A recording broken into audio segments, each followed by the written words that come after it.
Europe 1 Soir.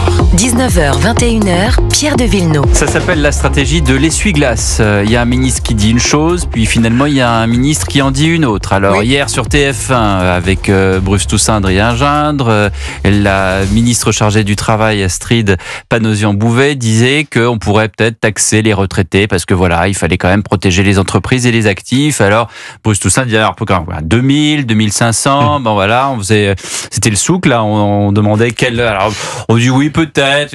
Aujourd'hui, Éric Lombard, voilà, exclut l'idée d'une taxation des retraités pour financer la protection sociale dans le budget 2025. Alors on a convié tout à l'heure, il y a quelques instants là sur BFM TV, la porte-parole du gouvernement qui est censée restituer tout ça, Sophie Primas. Alors qu'est-ce qu'elle dit, Sophie Primas ?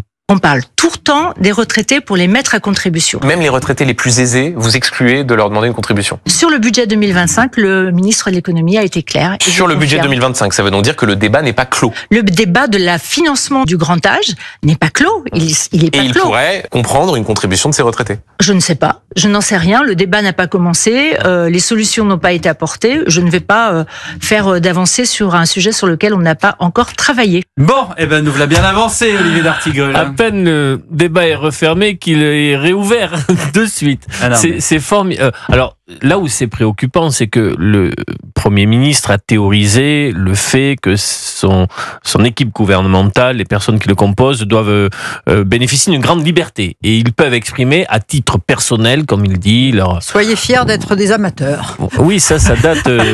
Ça, c'est quand oui, c'était la maison de la chimie, peut-être sur l'affaire Brenala. Le président Macron disait aux députés. Oui, mais là, attention, parce que ça commence à tourner à une politique de gribouille. À tout le moins. À tout le moins. On ne comprend plus grand-chose à tout cela sur des sujets quand même un peu sérieux. Les retraités, électoralement, c'est pas une stratégie qui me paraît très surtout pour Emmanuel Macron qui a compté sur les retraités pour son électorat. Le Premier ministre a fait un discours de politique si général que toutes les interprétations étaient possibles. Donc et son contraire. Donc chaque ministre, il a un but à lui, c'est de rester.